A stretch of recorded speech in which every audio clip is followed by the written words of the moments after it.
engoye ezimu zikuba spells.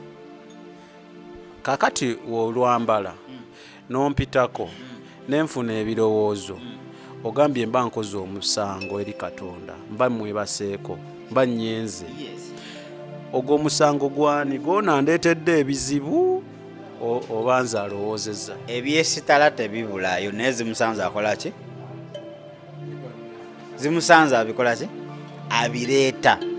Kakati mwembi mubeera mu nsobi. Olyako nze yaki kati gwolemeddwa ofuga obwongo bwolemeddwa okukyuka. Kati janti kyekugamba nti zino engoye sitaani azireeta abantu ne bambala ne bafuka ba agenti ba sitaani nga tebamanyi. be bali be waŋŋamba bakozesebwanga. Yes, kati gweyambala lugoye omanyi oyagala kunyuma naye nga mu lugoye olwo lugenda viirako omuntu okwonoona. Omuntu oyo buli waayaka ayinza obutebaka naawe direct naye waayaka ennyo ng'akwata essimu ng'akubira ka girlfriend ke. Kyokka badde tabirina ngagamba jangu kubanga abugumye. Ka girlfriend kajja oba ka boyfriend kajja nga bagenda mu kikolwa. Naye nga gw'omusenze okuyita mu lugoye gulo wayambalanga tomanyi. Kati ezo engoye zirina bannyinizo ab'ensi. Kuba ekyo kye balina okubeera. Ow'ensi waakusendasenda ne webaka naye tawulira musango. Naye gwe buli w'osendasenda bulaza okwebaka nawe ng'okozesa ky'oyambadde oba n'omusango mu maaso ga Katonda obeera agenti. Kitegeeza you are depopulating the heaven. Oli kwongeza abantu bungi mu geyen overpopulating the hell. Okitegedde? So eyo legging buli w'ogyambala erina kyedisplayinga. Ate abavubuka gana amaaso geezira kulabako. Ekisinza okunkanga nti ate nze alabye nange banzizizza omusango. Yes, Bayibuli yennyini yekugamba obutamanya tebukugisaako musango. Katonda tojja mugamba saamanya nti okwenda kubi. Legging registering legging kati tulina baakasho zikyaliwo. Kyeka gye ziri naye nga nazo baziyita neki? Gamooli baakasho zikyaliwo. Otero ziraba kundisho baakasho simithru follow me. Follow me yeti anayo Jamilu. Okay, tulina Jamilu tuli ku nsonga ya fashion and wear. Wajonzo yita fashion and design. Tutematema tugambye engoye zino lumu ezikolebwa sizaffe abalokole zaaba ab'ensi. Naye olw'okuba twesanga olumu olw'okuba twegomba nnyo ne tulaba buli kimu ne tubuukira twesanga tuzambadde. Yakatuwako ebika bibiri bye yakannyonnyola. Tugambe G-string n'atugamba embeera gye zireeta. Ate simanyi lwaki abakyala baŋŋamba nti bazaagala nnyo engoye ezo G-string nti bazaagala nnyo. Simanyi lwaki naye atunnyonnyodde agambye kye zireeta. Then atunnyonnyodde legging n'atugamba era nga wooli ekigambo legging era waliwo parts ezimu legging gyeregginga. Samikege gange Jamilu gwe tukyatambula naye tuli ku Unique Media then ne ku channel endala There is Hope. Gwalaba tuyinza okuba bye twogera byonna si byamagezi. Londamu ebyamagezi ebyobusirufe bitulekere tetubikukase. Naye oba okomentinga nga oba tulina gye twogedde nga kikunyiizizzaamu kuba kyemmanyi bye twogera wano binyiiza olumu binyiiza kuba twogera bitter truth tovuma but in a civil way osobola okwajuwinga yo point. Tujja gisoma wenaafuna obudde nja kugira mugambe nti nedda ssebo wayogerawo oti omukulu waliwo eyaŋŋambye waati ne waati ate era akinnyonnyole. Mbadde njagala otemeteme tubadde ku ongambye kundisho baakasho simithru ne follow me yeki. Kakati tulina olugoye omuntu nga luwanvu bulungi mukyala walwambala naye olugoye olwo luba ne siriiti ng'eva wansi paka wano ku kisambi nga n'ennika erabika. Follow me. Okitegedde? Kati buli watambula kino kigweno na kiri ne kigweri kati wano makkati ne tulaba follow me oba weerabiddeko follow me kino kigweri bakasho yetya bakasho ebeeraga omugongo waliwo nagenda okuweereza mu kanisa nakame bino ebintu biri mu church omuntu asobola okujja mu church ng'ayambadde legging omuntu asobola okujja mu church ng'ayambadde follow me kali maje kati bano ba brother jukira okukyuka is a process asanga brother akyali mu process y'okukyuka yes kati buli walaba ekisambi omukazi okutandikira wano ku mavivi okudda waggulu amazima obanga tolina mwoyo wa Katonda wagudde dda osanga brother sister nga mumyofu yabikola kakati eyo yeyo follow me bakasho ngambye mugongo kundi sho yetya kundi sho wano wabaweerere wano side z'omukundi wababweerere ng'omukundi gukola ki gulabika ate kankule omusajja yina kasitalaba paati wano aba agenda kwaka that's the reality nga tokizizana mu nsi yange abalokole twefuula nnyo ntuli nnyo mu by'omwoyo waliwo ebintu ebiri reality nga kyo kyekyo okitegeera kakati waliwo gye tuyita simithulu kati simithulu eyo luyinza okuba lugoye luwanvu bulungi naye ng'omuntu walwambala amazima olaba Ukraine olutalo olugenda mu maaso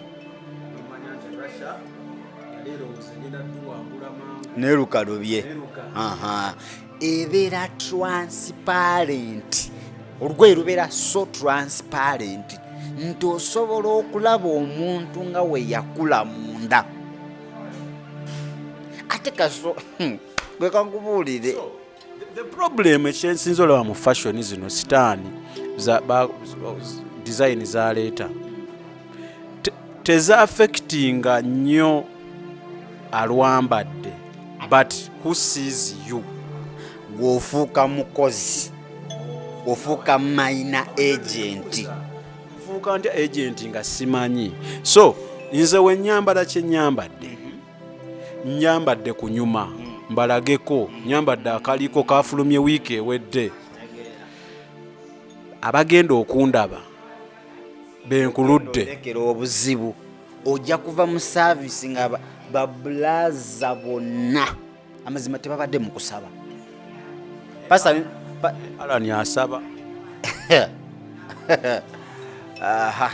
kati obuzibu bubeere wano pastor akugambe brother gundi yimuka otubulira ekyawandiikibwa kye tusomye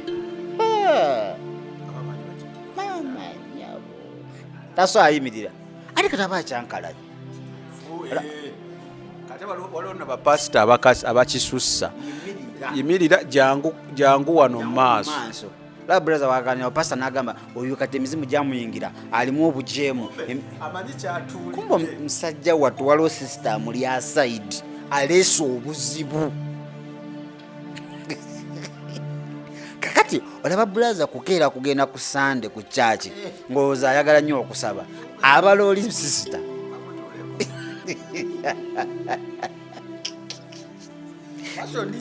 fashion and way olaba wetukola sani nga tetumanyi kati ezo fashion sani azireeta tezirina buzibu n'ab'ensi era ekyo kiri nomo in fact oli agamba akakagoye nga kankubye naye wojja mu kanisa olina gwe weesittaza bwe weesittaza owooluganda n'agwa mu kwonoona omuntu oyo waafiira mu kibi omusango oba omusaayi gwe Katonda agubalira ku gwe bameka be waakeesittaza kati buuza oyo akulaba gwe mwami gundi ne mukyala gundi bameka be waakeesittaza bameka be waakayitako ne bagamba senga oluza bameka kuba omukulu atugambye nti n'okutunula obutunuzi oti ne weegomba obeera omaze okwo wadde ogamba oli agamba nja kukola ekisoboka kyonna oyo omuwala mufudde oba kugenda mu ddogo nja ligendamu kati agenze mu bakatonda abalala agudde mu bwenzi oyinza okusanga nga namufumbo ndowooza olaba ebibira yino egibeye naye nga gye si lugoye lwe luleese obuzibu otegedde oli n'atandika okukola olukalala lw'ebyokwonoona nagenda mu basawo mwenzi n'akola adalutale manya mufumbo n'agwa mu adalutale agenze mu kweraguza tosinza nga bakatonda abalala iwendi agenze okwebuuza ku bafu kati ogenda okwekanga nga olubadde lugoye lwe waggula onyume luleetedde bulaza okugwa mu migwa gy'omulabe sitani nga kyetaaga kisa ate bangi tomanya nakumanya bambi tomanyi oba bulaza mwesitaza bulaza agudde mu kibi weekiti gw'oli mu kunyuma tofaayo kati bantu bangi booleka emabega nga basibiddwa ku lulu naye ate munnange wakagwe modern church oziganye oli wa mulembe mukadde abaana basisita bakuba ettendo ne purize ku church mu mpale ezite ekyamateeka omukazi toyambala kya musajja n'omusajja toyambala nga kya mukazi era twazaawula ate osobola okugenda nze sami nengula empale y'omukyala era empale erabika nti eno ya musajja eno ya mukazi mpale eba mpale kalwaki toyambala sikaati gwe samike nogamba kati eno bakoze ya kisajja sikaati ya kisajja eno sikaati ya kikazi neera waliwo ensi ezambala oba si kibadaye eyambala sikaati anti obwo oyakulaga ki kyakola ki newe tubanga jjukira we tulokoka constitution yaffe eba bayibuli wewa wabawo ebirala byetwegomba naye olina obyerekereza notandika okuba nga ogondera bayibuli kiringa woova mu mawanga amalala ovudde Kenya ovudde Tanzania nojja Uganda constitution eba ekufuga eba ya Uganda unless ng'oyagala kubeera criminal mumenyi w'amateeka kati anti abawala tebakyala tebalina kwambala mpale nedda bibiri kale lwakuba abamu beekwasa tulina mbu ensi bu depending on the weather kama kati tuli US winter nga mbu waali waba tayambadde empale oyinza ogenda okusaba omulimu sawa nga tebakkiriza nga toli mu mpale especially nze ndwawo okulaba abaseculiko abali mu sikaati nga bakazi sibulabagako baseculiko babeera mu mpale anti kyekyo waliwo embeera ezimu nga ne mukama akiraba kakati tudde mu bayibuli Pawulo agamba Timotheo onywangamu okwo ku lw'olubuto lwo naye Pawulo teyagamba Timotheo genda onywa omwenge kati waliwo eddagala erikolebwa mu mwenge sanitizer that is pure alcohol kisegedde kakati bano mu covid sanitizer teyaliko bandi musiraamu manya ndi muki walina okozesa sanitizer kyekiriwo that's the yembeera eriwo its by force okusurvivingamu eyo embeera olina okozesa sanitizer era abantu bamukozesa abasiraamu n'abatali basiraamu n'abalukuli nga si mwenge okitegedde kakati waliwo abagamba nti there are some circumstances embeera nga amazima tebagakuke oli afandi togamba nenze ndi mulokole sigenda kwambala mpale ne bakola ki ne bakkiriza newe tudda mu byawandiikibwa tolina teri bayibuli weekuwagirira kwambala kya musajja ng'oli mukazi oba kya mukazi manya ng'oli musajja kya mukazi kakati ne bannange kati legging tuzeesonyiwe G-string tuzeesonyiwe bakundisho bakasho see me through ogambye nekyendala follow me byonna tubyesonyiwe ate ebirala wuliriza kusamike Pawulo agamba I think Baruumi nti ebintu byonna birungi n'ebintu byonna tebigasa buli katonda kye yakola kirungi naye woolokoka mubaamu ebitakugasa nga gw'omulokole we wali ng'okyali mu nsi omwenge gwali mulungi olusi gukumalako mbu nga bwe bagamba ebirowoozo kyesikiriziganya nakyo okitegedde naye wajja mu kanisa tegukugasa tegukugwanira. Eno waliyo constitution yaayo gy'olina okuba ng'ofolowinga. So ebintu byonna birungi Katonda bye yakola, naye byonna tebisaanira oba tebigasa ng'ozze wa Katonda. Waliwo ebimu by'olina okweggyako mu luno olugendo olw'obulokozi nga byali birungi, era nga wootunula ababyambadde mu nsi banyirira. Omwana akubye akagoye ke muzima n'omulaba ng'anyiri, yes, naye ali mu nsi ye. Kakati gwe wasala layini oli eno olina okuba ng'otambula ng'omwana wa Katonda. Nga wali ng'okyali mu nsi nga obyambala bakuwaana. Kati saa zino geza olwambale bagamba omulokole abadde ki? Kitegeeza n'ab'ensi bamanyi engoye ezaabwe n'ezitali zaabwe. Era w'oyambala ezaabwe bagamba omulokole abadde, kirengera byayambadde. Mulokole swala ndowooza owulira. Bamanyi nti bino byabwe omulokole tulina okuloyera. Tuba tumanyi yalokoka naye anywa n'okunywa, omulokole talina kunywa. Naye nga wali wanywa n'osolanga ne mu mwala nga teri akuga, nga tebalina buzibu oli mukwano gwabwe, nga bakuyamba nako okujjawo okutwala mu nnyumba. Mbu yalokoka naye olengera. Kati kitegeeza w'olokoka ofuuka nkoko njeru. N'obeera mu nsiko bakulaba. Nguze t-shirt yange eriko ekisajja kinyumidde, kidizayini bakiteekako. Nguze empeta yange just fashion nungi, eriko gold ne maaso bagidizayininga bulungi. Nkole ntya byo bituufu? Anti kati olaba nze nali musiraamu. Mu busiraamu tebakukkiriza kwambala ngoye ziriko gafaananyi. Tebakukkiriza ebintu ebimu biri satanic. Waliwo ebintu ebiri ku ngoye nga gwe tomanyi kyekitegeeza. Lutunatuuka ku sayinizi awo nja kunnyonnyola. Sayini ezimu baziteeka ku ngoye, n'ogula olugoye nga kuliko akabonero tokamanyi. Oyambala otya olugoye nga kuliko gupusi, nga n'omwana wennyini w'oyite wannayiba adduka. Alaba kintu kirala mu ngamba omwana omutombo yaba balinamu connection endala nsi ey'omwoyo. So kati omwana akulaba oyambadde leopard, akulaba bulabi tolina nakyo omukozi n'adduka emisinde kakimutiisa. So tugenda toka kwa animal print nayo fashion and design.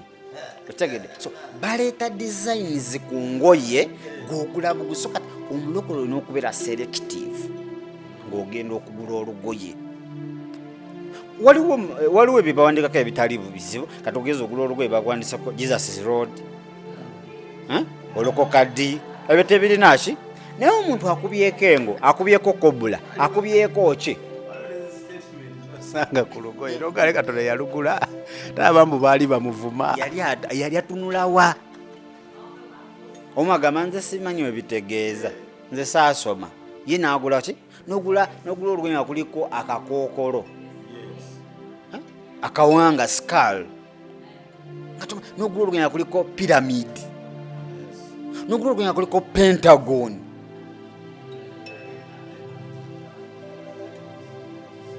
Ebagera gizimba mbuusabuusa okugizimba. Tusoze sente emyaka egi. Kwa percentage eri okuba nga eri bitundu 15 ku buli 100. Okuzimba Pentagon? Yes. Jamilu, sebo twasonda Pentagon. Mwebale kusonda era mugira musonda imwe. Kati we bagizimba onangamba ki we nakomawo wa? Gambye ebitundu biri 15 ku buli 100 okugizimba. Why do you say that? It is impossible. Kubanga Pentagon okugamba nti bazimba Pentagon waliwo ekigendererwa. Kyaggwa. Ate kinaba kuggwa. Tusula bajja gizimba. Kizibu nze nkubuulira. Era tusabe nnyo Mukama atuwa obulamu. Tulabe Abayisirayiri nga basimye omusingi ogwa Pentagon. Yagamba Abayisirayiri bagenda ozimba. Era ngamba omuntu aga okukola business asobola ambulera ne boots asenge wali kumpi mu biseera by'enkuba kuba ekyabakuba nnyo atugenda yiwawo enkokoto anti kati awo Pentagon ejja kuba ewedde ejja kuba amaze obbazibira awo amaaso.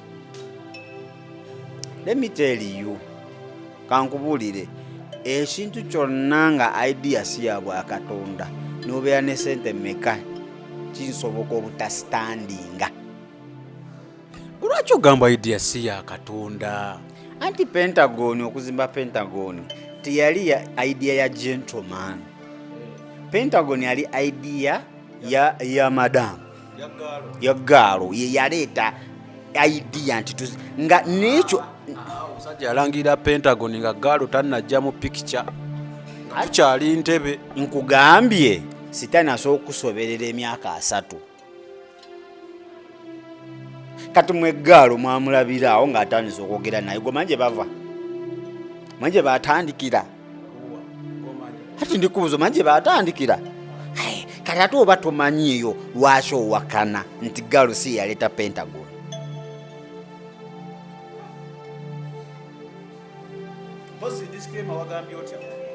Ebyogerwa kuno si bya Unique Media Jamilu ng'omu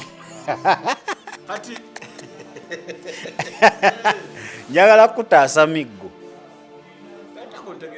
tesobola kugambye saa mukamuntu emwali mugamba ku 2 musajja yabakubye azimbye oliwo ku 2 naawe kyali kisoboka mwagala progresi abalokole muyina fitina progresi tujagala era Katonda waffe asobolera ddala okukola ebinene ebisinga ne Pentagon. In fact kakubulire oyo musajja yali asobola okuzimba n'ekisinga Pentagon singa yasigala nga we yali nga madamu tanaba kuyingirawo oyo kuba yali ku mulamwa Katonda mwadde amafuta aweereza n'amaanyi enjiri ye nga oba mulokole basi mulokole emukwatako. In fact kituzaayo mu Bible alinga Paulo yamutuma eri abamawanga Gentiles kati nono Katonda yali amutumye eri buli nzikiriza.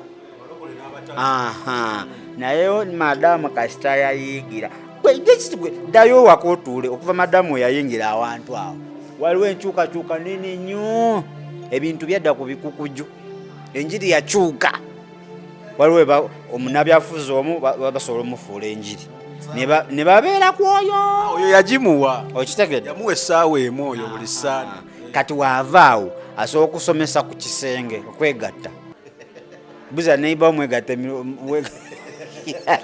kakati kusamuke landlord akugobye mu nnyumba nzikubuza wegatta emirundi emikolo oyinza n'okunkuba oluyi okulowooza lenti oyo yabaaki okitegeera nadda ku oyo eyo natandika obawanira madamu nawana madamu twali tugendeyo budondo ebuzidde ne butuzibako netubula netusulayo muloogi okitegeera najjukira namu mabira nti nobulira lancawa nga ne lancawa gyerabidde yenyini yabinyumya okitegeera kati bintu bingi so naye tusaba Mukama akomyewo omuntu waffe oyo. Good man. He was a very good man. Tubaye tukubyeko kabranch gani nagamba mu discussion zaffe wano ne Jamilu tuba ku mulamwa naye lumu ne tulaba ebyetaagisa entubikonako katono so that nofuna omanya obuuzo obwendeetaleetamu bwebuuza abantu bebabuuzabuuza bubanga buli simple naye nga otabunnyonnyola abantu balowooza bafuna kirala. Tuddeyo wali ku fashion kakati tulina ebyokwewunda makeup, lipsticks, earring. Tulina munabyabufuzi mugundivu mu ggwanga muno Uganda. Mukazi we lumu during COVID yayambalako nekeresa y'omusota.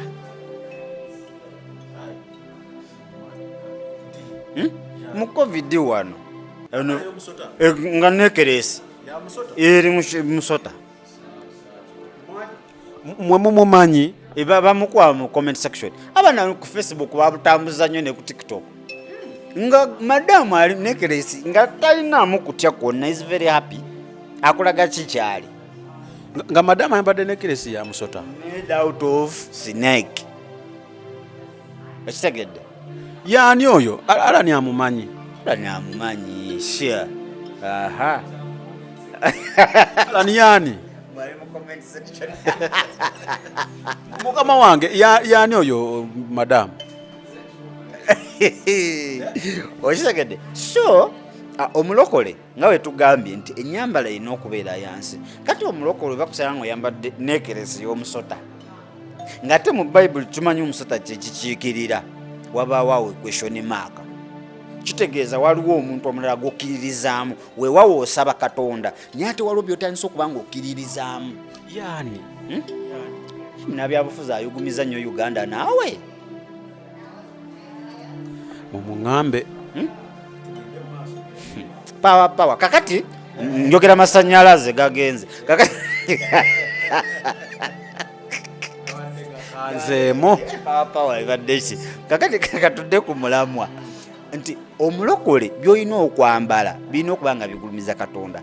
Samuke oba ng'olina mukyalawo bino ebintu ebimu tubizze mu buntu mwakkiriza Katonda n'omusanga ng'ayambadde neekeresi y'omusota kiki ky'ofuna mu ndowooza zo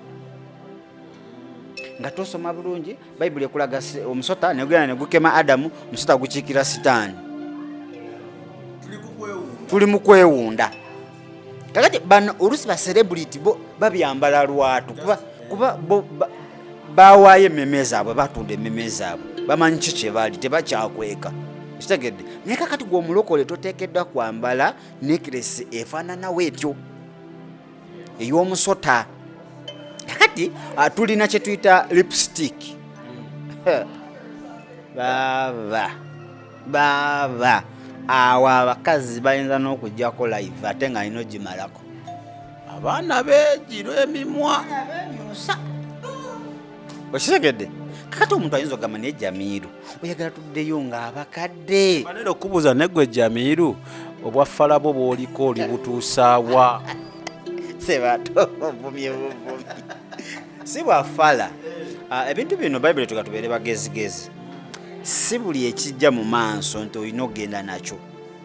Si buli fashion ejja nti mulokole olina okukola ki olina okuba nga ogibuukira. Nedda olina okubeera selective. Kakati wetutuuka ku lipstick bano abasajja balina kampuni eyaabwe ekola ekika kya lipstick kyengenda obbabulira kyesigenda kweka nga kyo kiriddeedire. Si yenna nti mubi wakita lipstick ne lip balm n'abasajja bamwesiiga. kitegedde oyisako kuno omwana gwanga gukola omumwa guleme ekkala. oyo talina buzibu. Ne lipstick gwe bayita matte MATTE matte very deadly bakuterako long lasting alwako nnyo bakuterako za advantage alwako nnyo anyirira okitegedde akunyiriza. Kakati wobuuza oyo atulaba lipstick bulijjo omwesiiga niye wali otuteeko chance n'okebera ku kakebe aka lipstick yokuliko linnya ki ajja kugamba bulu green akubuulira kala tamanyi bulandi.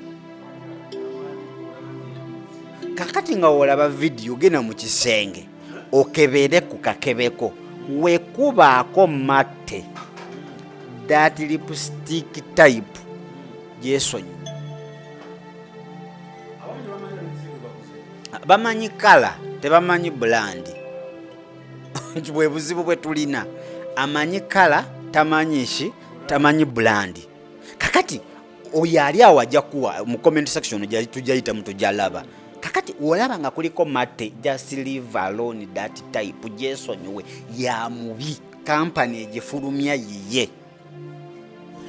Ng'omukyala ndaba lipstick kigwokozesa woddayo n'okebera lipstick kika kigwokozesa ani amukola kampani ki because tuyinza oba tunyumirwa bunyumirwa naye nga tetumanyi ki kye tuba twereetedde. So lipstick oyo bagala kuliko long lasting musimawe enkesiiga kalwako ndabika bulungi. Genda mu kisenge okebere lipstick weesiiga kikaaki.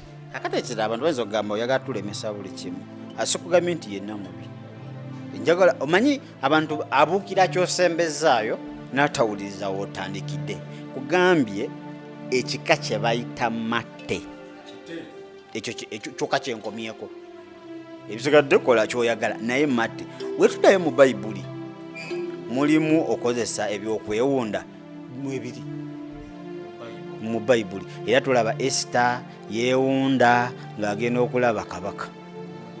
Bantu bangi bakozesanga ebyokwewunda ebyakaloosa n'ebyokwewunda naye kati omubi tumumanyi nti ye watyo izo enkola ze awali ekirungi ayagala ateekewo ekibi. Kakati bino ebyokwewunda byaliwo birungi kakati naye najja n'aleeta ekike ate ekike n'akyongeramu ebirungo nikiba kati abantu kye basinze okukola ki okwetani. We tulifuna obudde ate nga manyi tujja bufuna tujja kwogera ku New World Order Program. Kati twogere ku point gye tuyita depopulation agenda oba depopulation point okukendeeza obungi bw'abantu. Lipstick neyagwayo atya kati njagala oddeyo emabega oba mami gyali oba ddadi oba omuntu yenna ngeyaliwo emyaka nga 5 emabega omubuuze kansa yali attanga abantu ajaga kansa nze biwulira guno omulembe. Edda kansa teyaliiyo ng'era we bawulira afudde kansa mu ndwadde y'abagagga nkyali kizibu nnyo. Why? Nti ebintu bye bayisizaamu kansa bano abasajja baagala kendeeza bungi bw'abantu.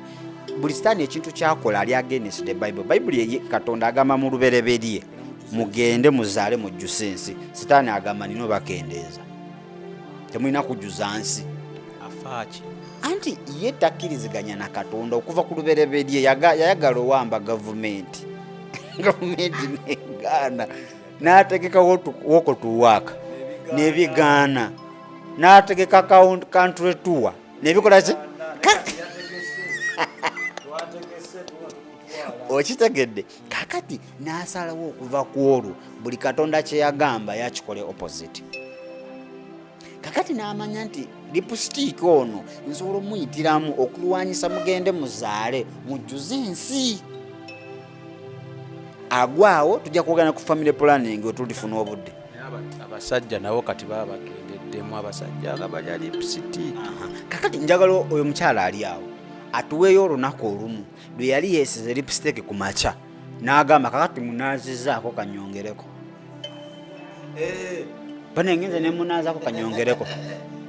Akedde ku makya amwesize agenze ekola byakola naga kati ngenze kumunaazaako akyaliko. Walaba buli saawa alagawa amulidde ng'amira. That is cancer. Yola kati cancer muyitirivu mu bantu. Ate sitaani asobola okugamba nti ekyo kinnya agamba otwakolawo gundi luno oluguudo highway temuli koona ngeno president wa North Korea byakola bw'oba omuwakanya akwata ku mukono ne mubanga batambula bulungi kumbe side gy'otambuddeko mwe muli ekinnya ewuwe ali ku bulungi. Kati sitaani wakola tasobola kulaga obuuke agambe mbono awonya alwaza kansa ogenda mugula ate ng'ayagala omugule akuteerako advantages zokka. Kakati n'abasajja nze ng'oli mukazi wange noba nga wesize lipstick tosemeza mu mwago wendi ani gweoyagala okussa kansa gufa bikansa byo ekyo kigambe wafula madamu okitegedde weyeesiga emimwa agenda aginaaze bulungi ayingira obuliri alyokadde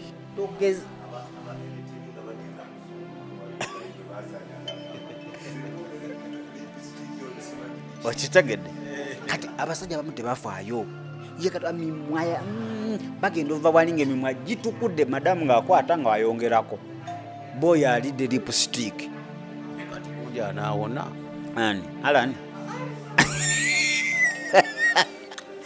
Alani ng'omulemerako zitaano wange kyali wange mumanyi anuma kasita abiwulidde ebigambo bino abiwulidde mulaza komaawo baganda bagamba baba babuulira owaboobe nga gw'omunaku okunkumuleki okutukasita owulidde tukyakwagala okyagenda leka ebirwadde ebirala bikutta naye ebirwadde byomanyi